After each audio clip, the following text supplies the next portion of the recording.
Hello people, मेरा नाम निवेदिका है और मैंने 2025 में इस साल मेंस एग्ज़ामिनेशन दिया है। ये मेरा तीसरा साल था दिल्ली में। मैंने 2003 में मेरा जीएस क्लियर हो गया था। I couldn't clear CSAT, I got 81 marks in GS.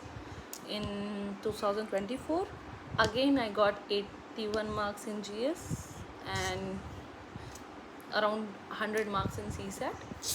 और इस साल मेरे हर कोचिंग के सेट से अराउंड 105 मार्क्स बन रहे थे।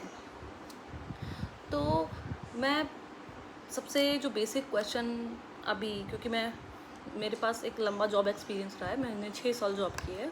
मैंने NIT इलाहाबाद से अपना ग्रेजुएशन कंप्लीट किया, मैंने कैंपस जॉब ली। मैं एक MNC में वर्क कर रही थी for 6 years and after that I left that job to prepare for UPSC।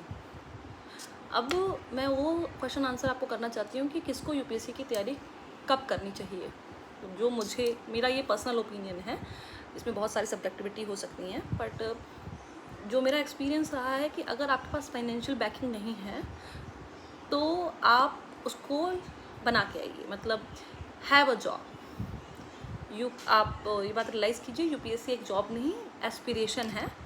तो उसके लिए जो लोग कम्पीट कर रहे हैं वो बहुत ज़्यादा, मतलब आपका कंपटीशन ऐसे लोगों से है जिनको सिर्फ UPSC करना है, वो पैसों के बारे में नहीं सोच रहे हैं। तो अपने आप में ये इतना स्ट्रगल है कि आप हर बार पैसों के बारे में नहीं सोच सकते। तो have a job and then come to the preparation for all people who are thinking that कि they can come to UPSC and clear it in 1 year and go back। बहुत ही डिफ़िकल्ट है, इट टेक्स टाइम। देखिए, होता है 1 साल में लोगों का हो जाता है, बहुत सारे लोग हैं जिनका 1 साल में होता है। आई am not denying the fact, पर ये जो 3 स्टेजेस हैं ये अपने आप में बहुत टिकी हैं।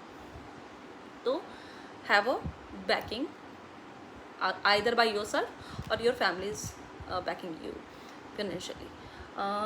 और अगर आप टाइमलाइन लेके आ रहे हैं तो अपने मन में ही ये बात बहुत क्लियर करके आइएगा कि at least I will give myself a 3 year chance to clear this examination.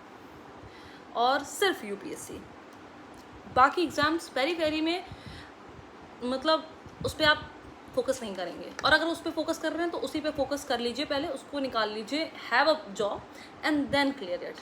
क्योंकि अगर आप सब जॉब की ट्राई करेंगे तो UPSC का पैटर्न और बाकी जो एग्ज़ाम्स हैं उनका पैटर्न बहुत ही अलग है। अटेम्प्ट्स लिमिटेड हैं, आप अटेम्प्ट्स पे अटेम्प्ट्स देते रहेंगे और it will be a difficult job to complete. मैंने भी, क्योंकि मेरे पास फाइनेंशियल बैकअप नहीं था, मेरी फैमिली अर्निंग नहीं थी, तो मैंने एक लंबी जॉब की। मेरी खुद की सेविंग्स थी, मेरी बहन की जॉब लग गई to sustain my family and then I came here. I recommend that to you also. क्योंकि और ऐसा नहीं है कि जैसे मेरा पहले एक और बात कि बिना मैथ्स के या बिना उस एनालिटिकल स्किल के अगर आपको लगता है कि ये प्रिपरेशन आप कर सकते हैं तो it would be a difficult task to do. ऐसा नहीं होता है, क्योंकि जो CSAT है वो 2 घंटे, मार्क्स तो 33% ही चाहिए, पर वो 2 घंटे में वो उस पेपर को करना होता है। तो you have to create a balance between passages and math, क्योंकि पैसेजेस का नंबर उतना ही रहता है और सब्जेक्टिविटी होती है आंसर्स में। तो you have to get yourself around 45 to 50 question, जो कि दोनों के बैलेंस से ही हो पाएंगे। तो have a basic understanding of maths and by basic understanding I am not saying कि सिर्फ कंपाउंड इंटरेस्ट और सिंपल इंटरेस्ट के formula. You will require some understanding of probabilities, permutation, combination and क्योंकि जो बाकी सिंपल यूनिटरी मेथड्स के questions होते हैं वो लेंदियर साइड पर जाते हैं, ठीक है।